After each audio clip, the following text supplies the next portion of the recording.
So, ayun na nga ang chika. For this video, ituturo ko sa inyo ang pork chop recipe ng mama ko na may napakasarap na breading. Ito ang go-to recipe ko kapag wala na akong time magpalambot ng karne or kapag tinatamad na ako magluto.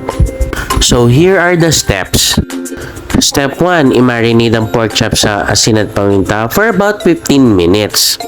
Step 2, gawin ang breading sa paghalo ng harina at dinurog na feta biscuit. Step 3, after 15 minutes, i-coat ang ating pork chop sa breading. Step 4, iprito ang pork chop hanggang maging golden brown and crispy.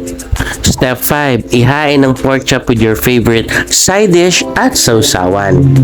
And trust me, pag naluto mo to, this will be your instant favorite.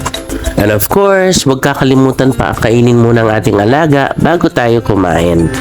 Presenting my mama's pamanang pork chop recipe.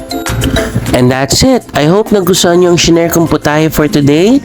Thank you for watching. See you on my next recipe. Kain po!